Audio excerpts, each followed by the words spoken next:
Hello, I'm Merlin Thompson and welcome to my presentation, 20 years from now, what will your music students be doing? A presentation in which we'll take a look at what music teachers can do to build meaningful foundations for our students' musical futures. We're going to be taking a bit of a journey, and I want to thank you so much for joining in.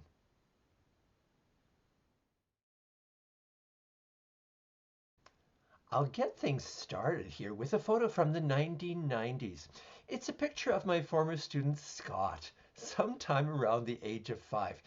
And it's hard to believe he's now the father of 2 toddlers, which means he's frequently strapped for free time and doesn't often get to play with his makeshift band on the weekends.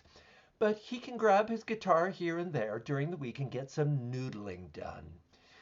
I appreciate that some 20 years ago, Scott was my student. And through him and other students like him, I learned a lot about what a foundation built for the future could look like. And that's what I'd like to share in this presentation. The creative and practical ways that music teachers can build foundations for our students as lifelong music makers.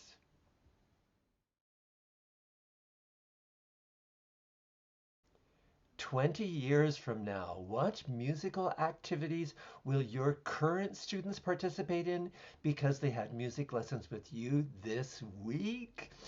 Such a great question, isn't it? Because thinking about the future, it's like planning a trip.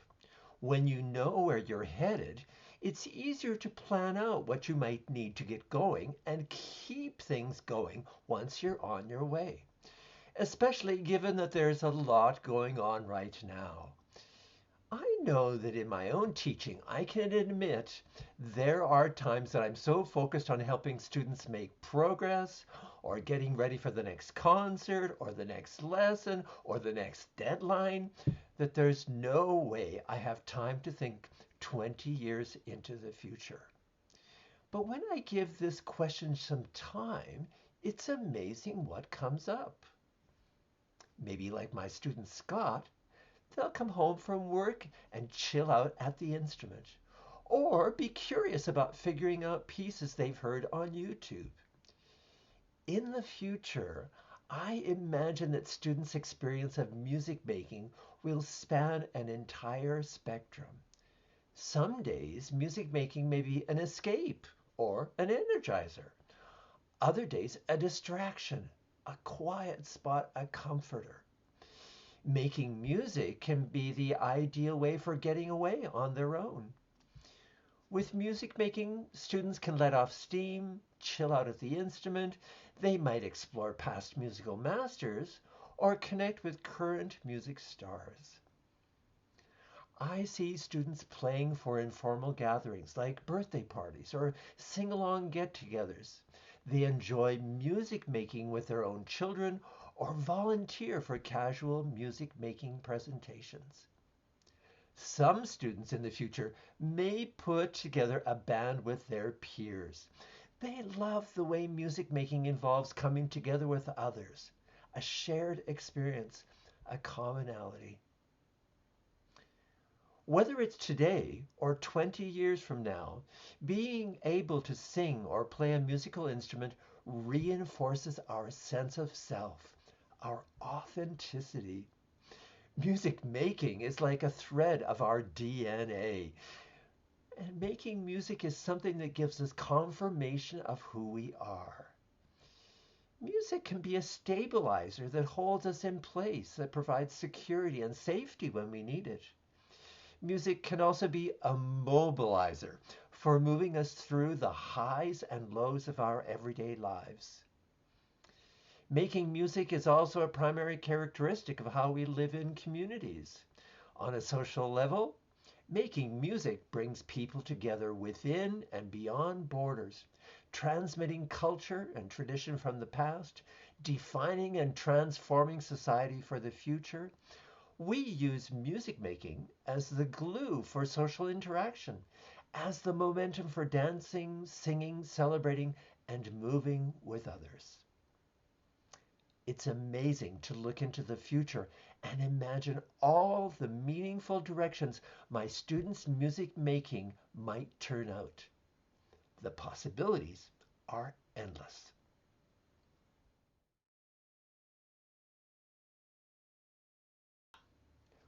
What does a foundation built for future music making look like?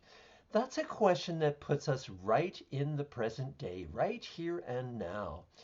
One way to answer this question is with the list of skills and knowledge I have the impression all of you music teachers are very familiar with. It's where we spend so much time because we know that without a certain amount of practical skills and knowledge, students may not get very far with their own musical journey. But that's not where I'm going to spend time today. Instead, I'd like to spend some time exploring two other elements that I want students to have in their foundation. As many of you know from my presentation in 2022 at the CFMTA conference, I'm a huge fan of the shared curriculum model of teaching, where both teachers and students contribute repertoire and materials to the student's musical journey. And if you'd like to know more, you can watch my presentation on YouTube. Here's the QR code. What happens through the shared curriculum is that right from the get-go, students take the musical journey that fits who they are. It's so marvelous to watch as students evolve from wanting to learn to play Itsy Bitsy Spider in their first lesson, and maybe 5 years later, one week it's the theme from Winter in Vivaldi's Four Seasons, and then later on it's Rush E that they want to get down pat. I appreciate how a shared curriculum really helps with students exploring their own musical personality as they refine and intensify their own musical journey over the months and years of music lessons. I also appreciate how a shared curriculum provides the opportunity for me to set up a practical component of my students' future music making foundation. And it all has to do with the process of students finding the music they want to explore. And by finding the music, I mean going to the music store or going online to obtain the music they're interested in. It's not something I do for them because I want them to have the experience for themselves of actually getting the music and figuring out if it's what they wanted. And that can be really revealing as students over time find out certain pieces may not be as interesting as they thought, or some pieces are way too hard, or even some pieces way too easy to spend time on.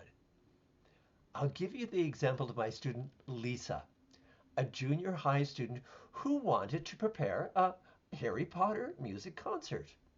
So she's in junior high. She's got lots of experience with finding her own music. She went to the music store, got two books, one junior and one advanced, brought both books to her lesson, asked me to figure out which book would be the best. I responded by saying I was sure she could figure it out for herself. The next week she came back, and it was amazing what she said, because she found out the advanced pieces were really beautiful arrangements, but she could tell they would take a lot of time to prepare. So she decided to go with the junior book. Looking ahead 20 years from now, you can see that knowing where to find music scores and knowing how to figure out which pieces are explorable, when students have that ability as part of their musical foundation, then they're good to go. And the best way for students to get that experience is to actually get that experience. For my foundation, getting the music for themselves is an important place to spend time. Next, let me tell you the story of my student Jenna. Around the time Jenna was in grade 4 or 5, I asked her how her week was going, and she replied that she'd recently become quite famous in her school because she knew how to play the Star Wars theme, and if any kid wanted to learn it, she could teach it to them in just a few minutes. The look on Jenna's face said it all. She felt really proud of having been recognized as a musically competent person in her school. Her ability to play the piano was something she could share with her peers by helping them learn an excerpt on the piano. And so I became aware of the value of social currency, the value that comes from students being able to teach what they know to someone else. Not long after that, I permanently introduced a component to my teaching that reinforced my students as ready to go music teachers. Here's how it works. For our monthly group classes, I ask each student to bring a selection of their own choice, typically a printout of the first line of a piece with the goal that they'll teach that first line to the other students. First, the student provides a performance demonstration so everyone knows how the piece goes. Then the student in charge hands out the bars of the first line, which they've cut up into one-bar segments, and the other students need to put the bars in the right order. Then comes all the technical aspects, explaining what chords are involved, getting the melody organized, checking the rhythmic aspects, and helping the students to play. Each student has only 5 minutes or so to get it done, which is possible given they're working only on one line. And that way there's enough time for each student's demonstration. Doing this activity once a month, it doesn't take too long before every student figures out how they can share their musical expertise with their peers. What I like is how this process once more puts students in the driver's seat. They draw on and further develop their own musical ability. And through this process of routinely sharing with others the music that's meaningful to them, a kind of self-reinforcement takes place. Of course, it's important for music teachers to set up a foundation of musical skills and knowledge. But I have the feeling you already know that. What I'm trying to say is that making sure students get experience in obtaining music for themselves and sharing their musical expertise with others, when students also have those experiences as their foundation, they're really well set up for independent music making music all on their own.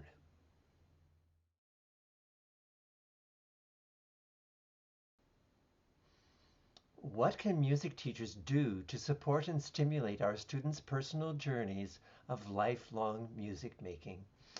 I want to tell you about another element that's connected with the shared curriculum approach.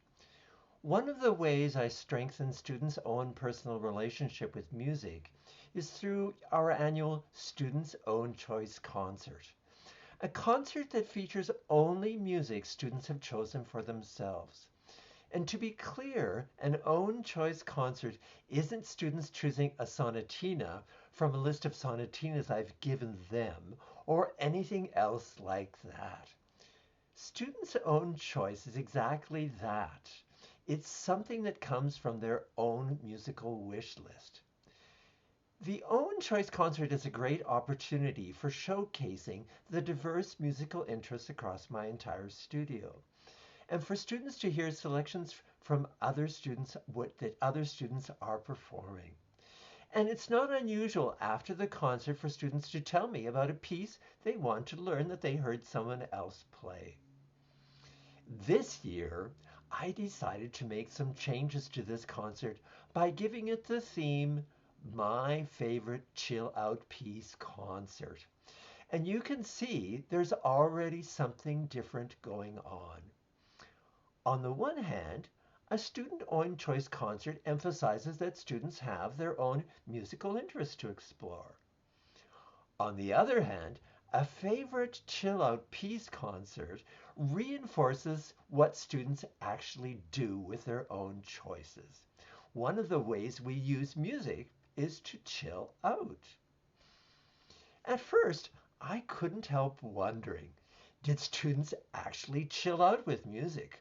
Or were they so busy getting ready for the next lesson that they never had time to chill out? That meant we needed to talk about their chill out pieces long before the concert to make sure the chilling out was actually taking place. At the concert, I had students explain why they made their choices.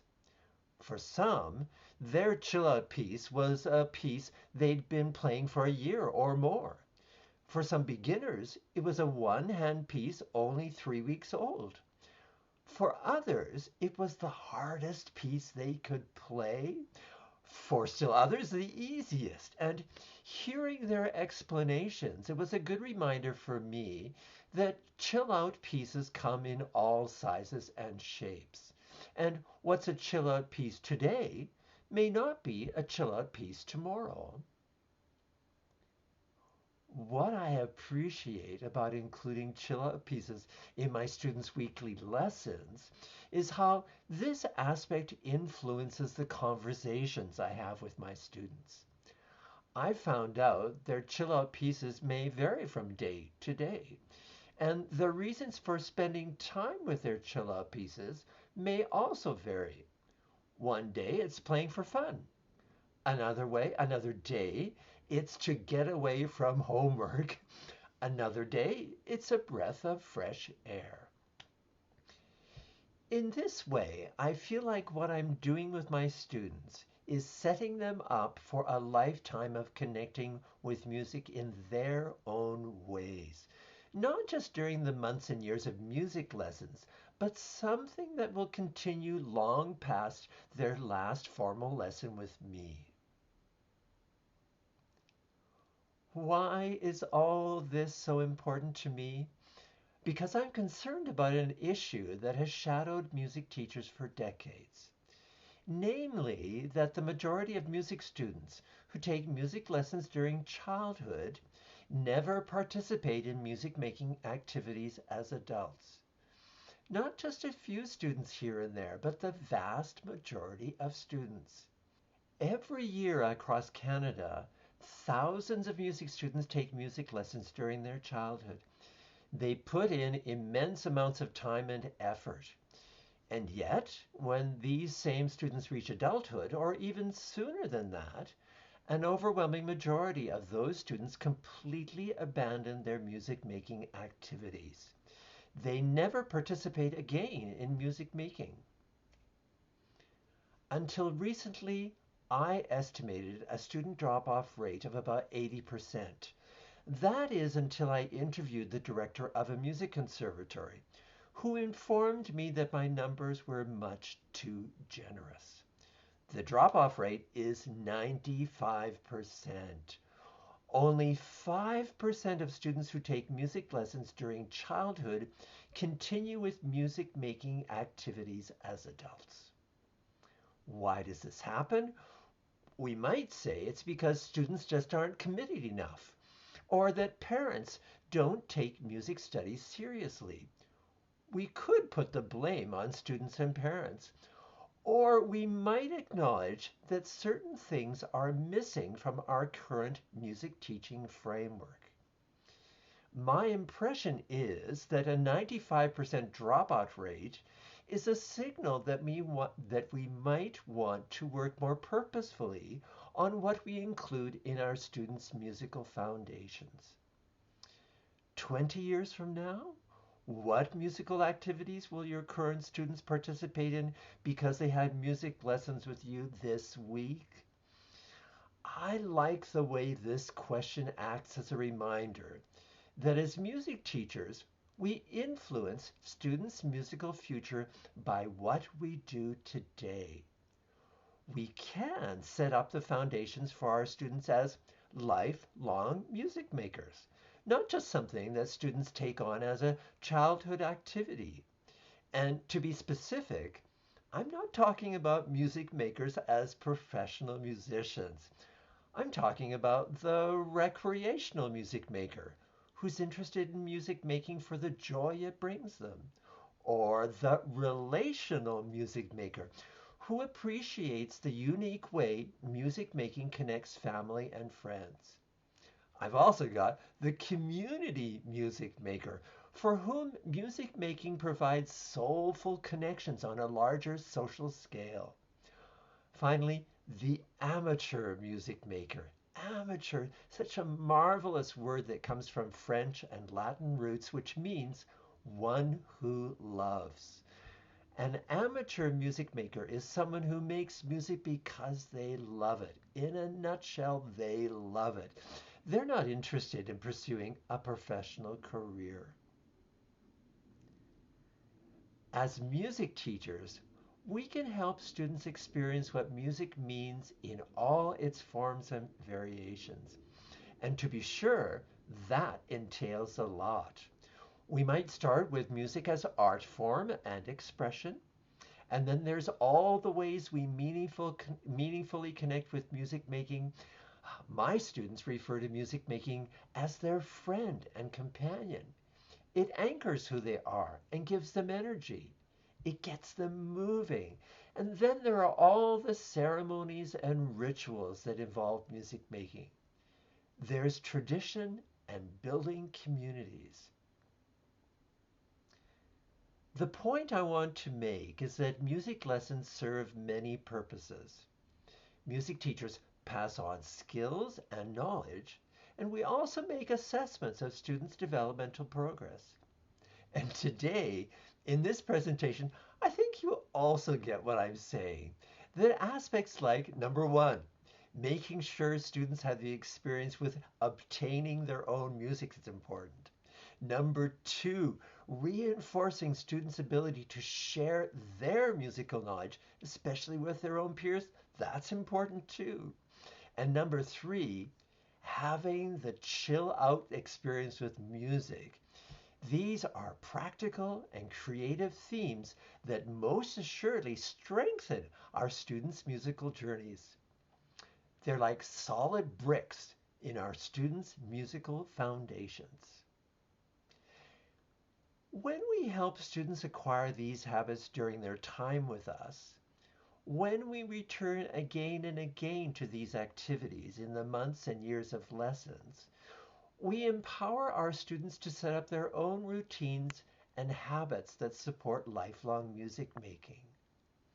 By engaging students in stimulating conversations and reflective thought processes, by making sure students experience the practical elements they need, we help students settle into lifelong music making as something natural and personally meaningful.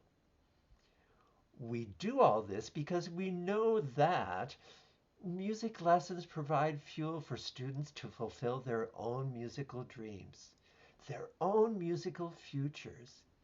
Music lessons are more than just another activity to keep children occupied, but another disciplined training regime or a systematic preparation for a professional musical career. Teachers use music lessons to equip students with a combination of things: attitude, practical skill set, and personal satisfaction that they'll need to fuel their own lifelong musical wish lists. We help students actively engage with music making in their lives more often, more significantly, and more purposefully than would otherwise have been the case without formal music lessons.